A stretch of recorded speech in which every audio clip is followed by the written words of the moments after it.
Hi, cozy friends. Today I want to talk hobbies. Hobbies are so important to me, and I think they should be important to everybody. If you don't know me, I'm Kennedy, and I've kind of amassed a collection of cozy hobbies over the years because coziness is so important to me. I think coziness just allows you to live like this comforting, safe life with little pockets of like peace, joy, safety, and I love just weaving coziness into different areas of my life. And one of those ways is cozy hobbies, so let's get into them.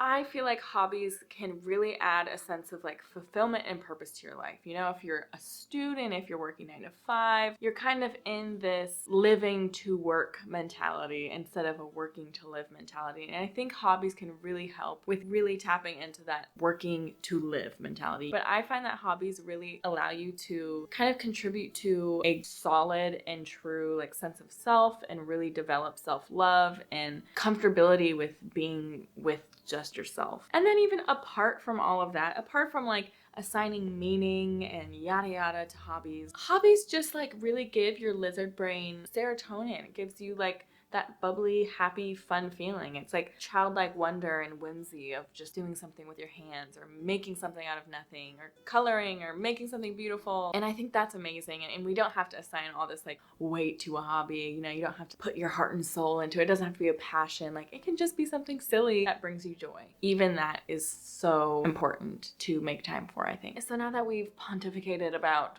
hobbies and the meaning of hobbies, let's just talk about some hobbies, all right? So the first one is going to be so obvious if you know anything about me, okay? It's going to be very, very obvious. I'm sure you can guess that it is gaming. And nowadays, I feel like it has such a negative connotation that a lot of people will look at the gaming world and be like, I want nothing to do with that. There's a lot of shooters. There's a lot of toxicity. I don't want anything to do with that. But I'm here to tell you, this has been my life's mission for the past like 2 years. There are games that are just so wholesome, so cute, so cozy, so fun, and have nothing to do with like everything that's over here. It is just my life's mission to let people know there are probably games out there that you will love. I would suggest starting with something like Animal Crossing, maybe Calico, maybe Stardew Valley, maybe Disney Dreamlight Valley, one of those. They are lovely introductions to the gaming world. They're all the most wholesome games you could ever encounter. All right, I'm gonna put that aside because I can talk about them forever.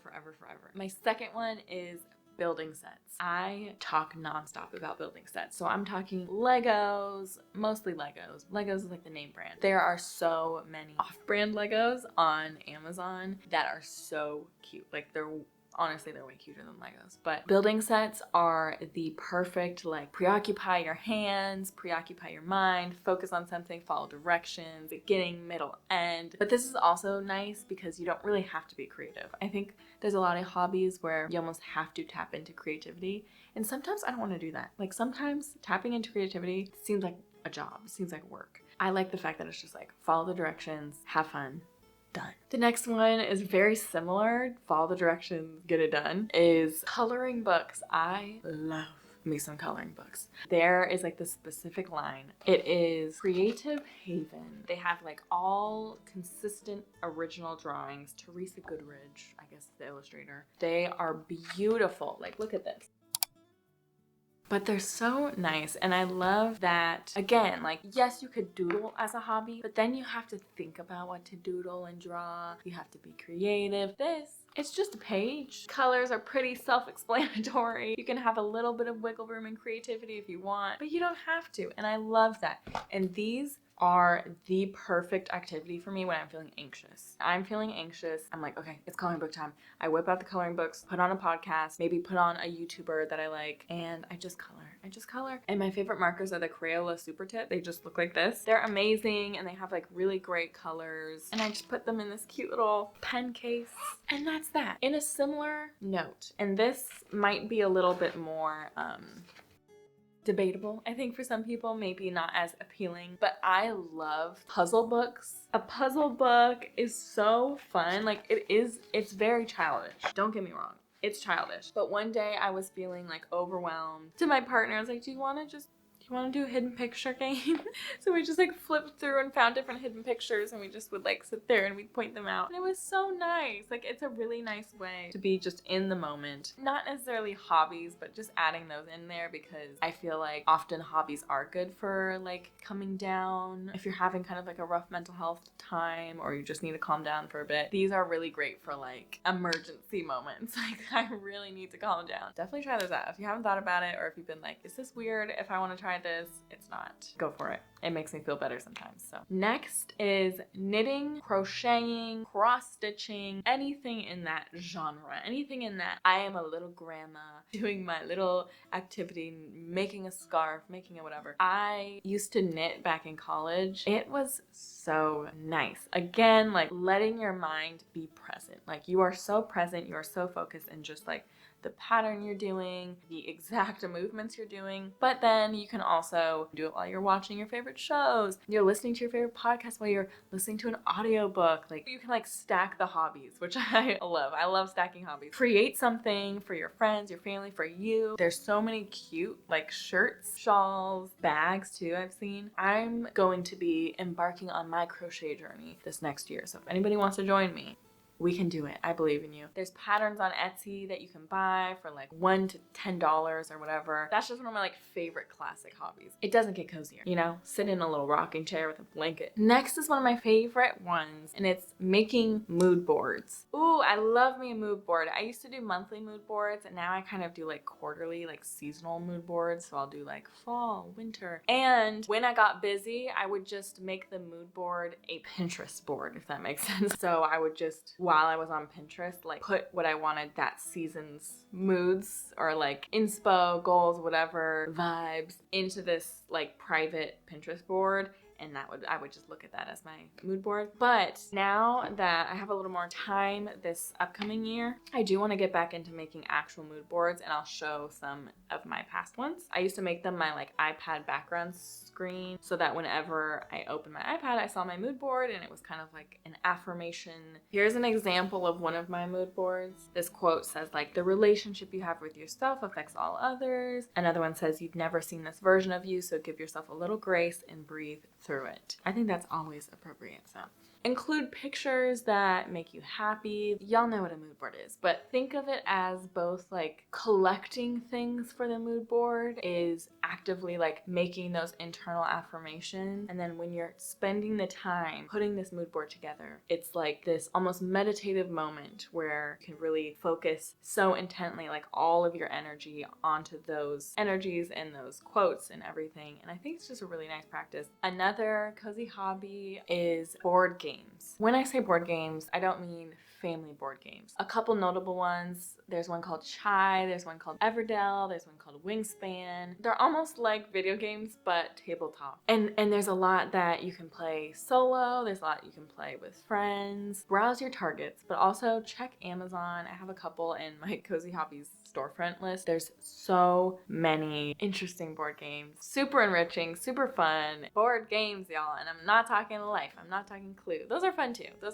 And in the same vein, if you're, if you want to get real nerdy with it, Dungeons and Dragons, D&D can be so fun, and you don't have to play like specifically D&D rules. Like, there's some other role-playing games where it's like you're in like a cozy cottagecore world, and there's all these like cute things happening. Not everything has to be like, very Dungeons and Dragons and fighting. Like, it doesn't have to be that. It is so fun to like start a campaign with a group of friends, sitting with your friends and creating this world together that you are embarking on and you're building with each new turn. So if you're not familiar with it at all and you are interested in it, I would look up just like some popular D&D campaigns. Like, a really, really good one is Fantasy High by Dimension 20. I feel like watching that is super entertaining, but it also kind of teaches you the mechanics of D&D, so definitely look into that. There's also some really good podcasts that are just D&D campaigns. Okay, next, and this is now tapping into the creativity area, okay? But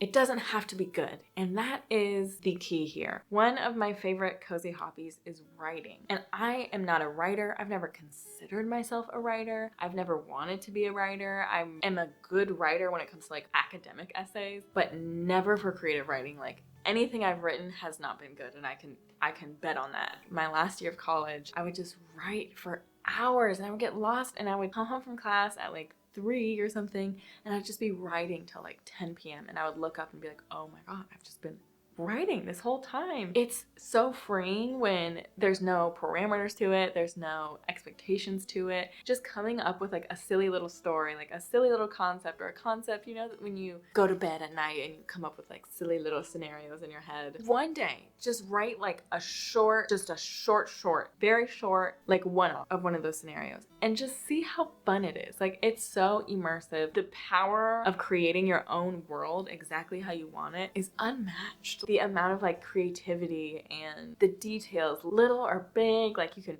add all the detail, you can do no detail, you can just keep it straight to the plot. Like, seeing a scenario through, even if it's not plot based and you just kind of want to do like a character study, it's so fun, y'all. I know writing is like one of those things where you're just like, I'm not a writer.